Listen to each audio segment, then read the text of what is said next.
it's Evie, and I am back with part 2 of why I believe the Church of Christ is a cult.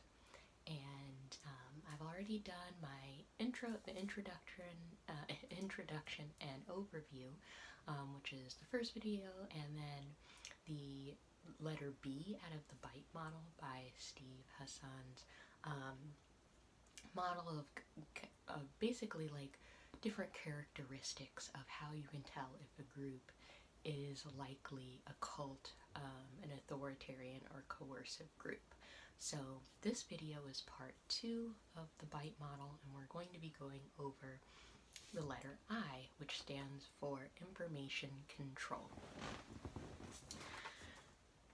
So the first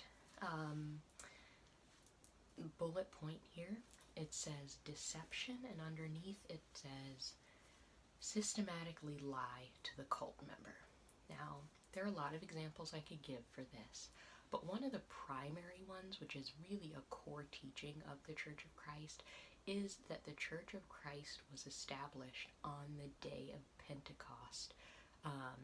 So back in the 1st century, right after Jesus died and was raised from the dead, the day of Pentecost is recorded in the book of Acts in the Bible, where the Holy Spirit descends on the 12 apostles, and there are tongues of fire on their head, and they begin speaking in tongues, and basically they get sent out into the world to go evangelize. And so a core teaching of the Church of Christ is that the Church of Christ, the Lord's Church, was established on the day of Pentecost, and that the Church of Christ that we are a part of in the 21st century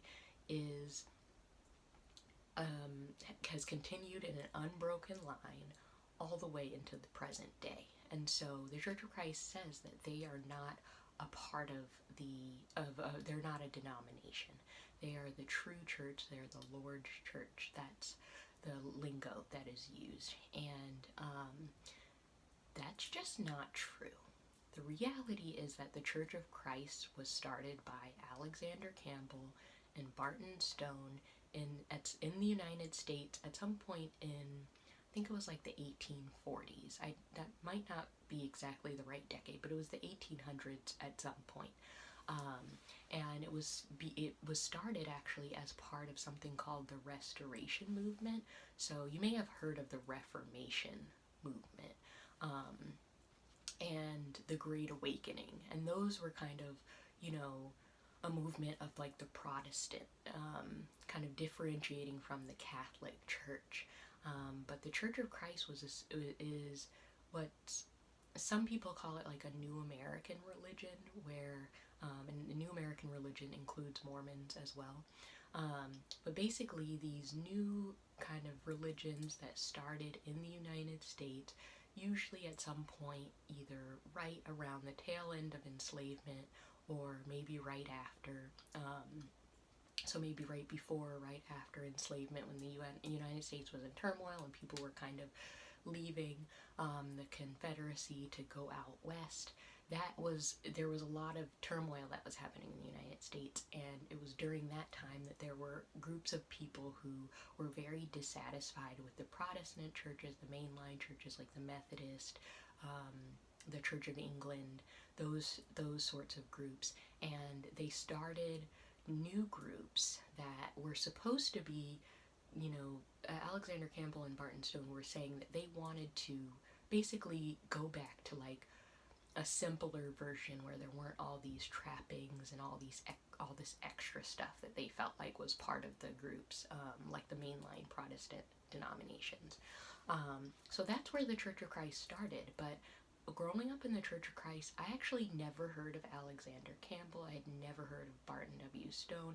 I didn't know who the people were who actually founded the Church of Christ, because the official teaching is that the Church of Christ was started on the day of Pentecost, and that's just it's just not true.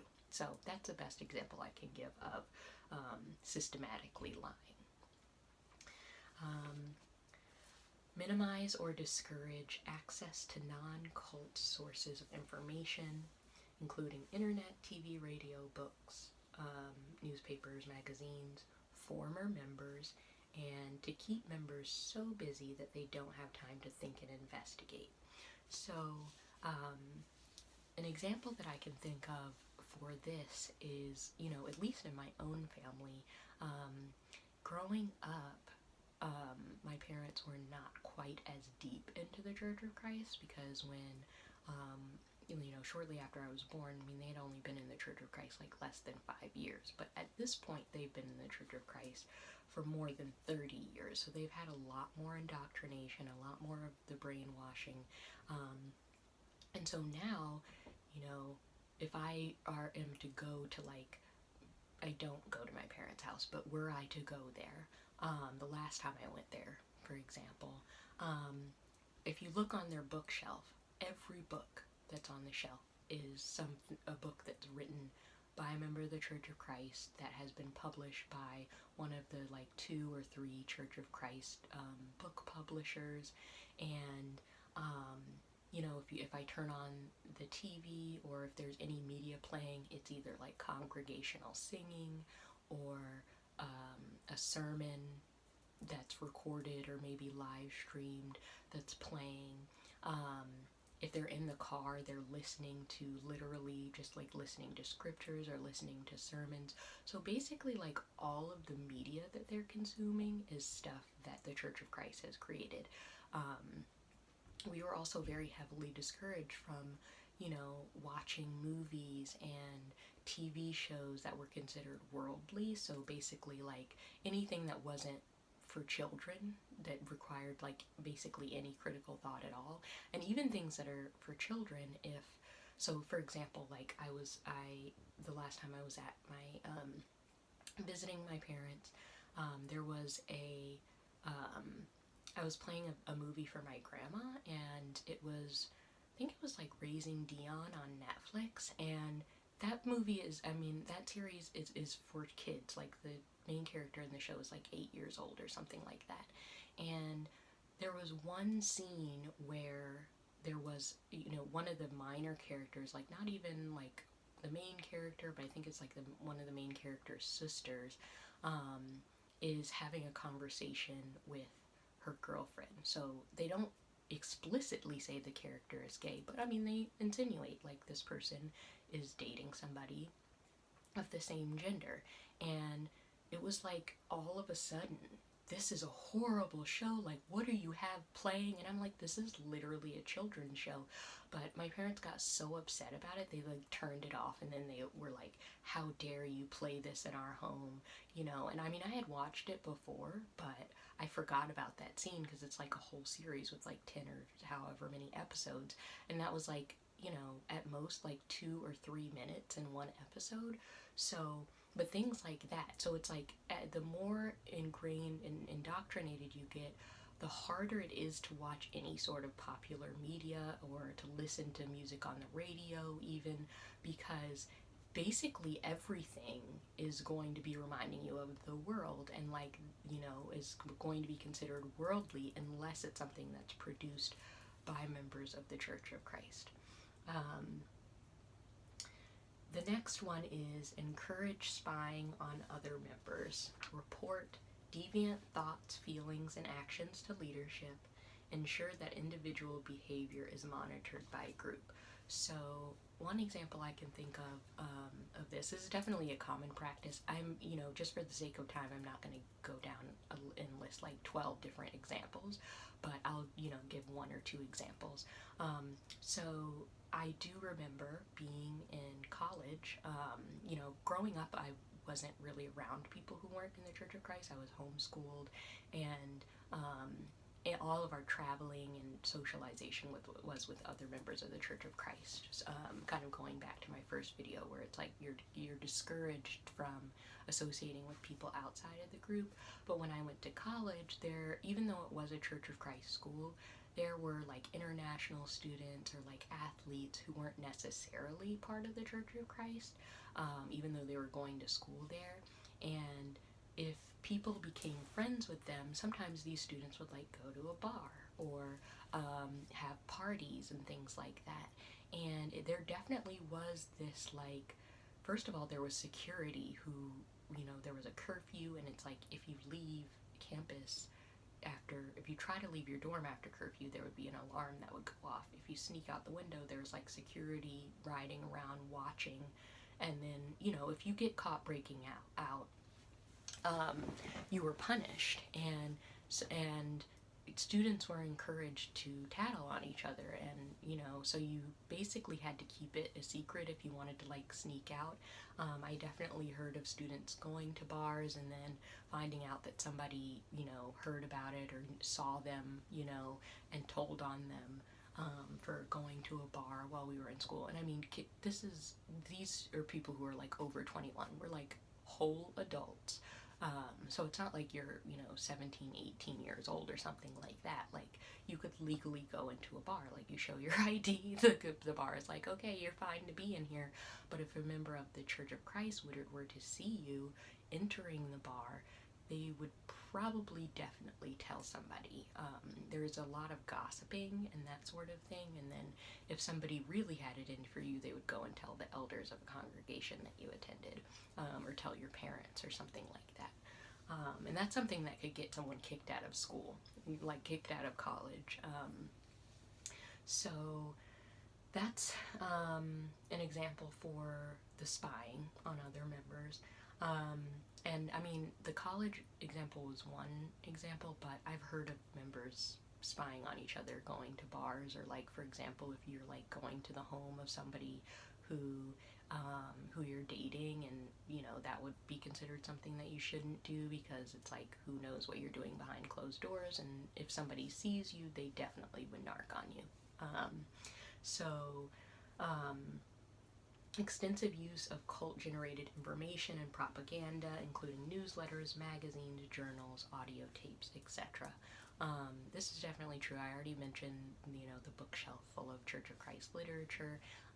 In order to, there were kind of designated Bible studies that people would do in order to evangelize and outreach to other members, or to people who aren't members. One was called Searching for Truth. I think it has like 12, there were like little brochures with like a bunch of scriptures and questions, and it basically is like telling you exactly what you need to think about each scripture. Like, it'll give you a scripture and then tell you what to think, and it's leading you to the point where you feel like you're going to go to hell if you don't listen to everything they say and get baptized. And I know that because I went through it when I was a child. And there's a whole training program that you can go through to like learn how to use that material. There's another one that I think is a little bit shorter than 12.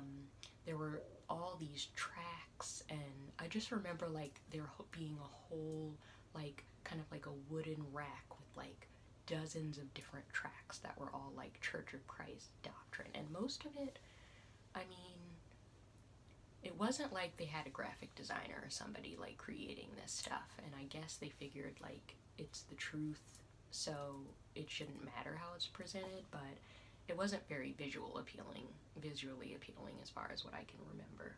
And all of it seemed, I just remember it being like very dry. I also remember like in Bible classes, there would be like these specific books that we would use to go through each quarter, and it seemed like they just kept recycling the same books over and over again. So if you grew up in the church, you would have gone through those books like a million different times. Unethical use of confession. So, I think what this is getting at is more like using the things that people confess against them. So I'm still gonna wait to go deeply into like the invitation and confessing until I get to the letter E. But I will say that there was this spirit of just not trusting other members, because if you have a conversation with somebody and like officially you're not supposed to gossip, but like everyone does gossip, and when they gossip under the guise of like, we're trying to help you, or that they're trying to like figure out whether or not you've sinned by whatever you've shared. And so I learned pretty young as a kid that you just don't tell anybody anything and that you can't really trust anyone, because if you express, for example, like having questions that you're not supposed to ask, or having doubts, or even things like being anxious or depressed, um, those things could be used against you to like say that you're sinning and that you're not really following God and that you're not faithful, and then all of a sudden like other people are calling your salvation into question, and you might feel pressured to like go forward and confess in the congregation because people are talking about you and they're not going to stop unless you confess. But I also know that when people would confess, especially if they confess something that was like really specific, like sleeping with your boyfriend, or like, you know, cheating on your spouse, or like having lustful thoughts, people are going to talk about that. And it kind of, even though technically you're supposed to be forgiven, if you confess something really specifically, it pretty much can ruin your reputation. So you kind of end up in a double bind where you can like confess maybe like really vaguely, and people might be like, oh, that wasn't a real confession because you weren't specific enough. But if you're too specific, then it could just come back to bite you, because people will never forget, and it's something that like lingers on you forever. um, and that goes along with one of the points under that, with withholding forgiveness or absolution. I definitely do remember being taught that if you don't publicly confess, you're not really forgiven.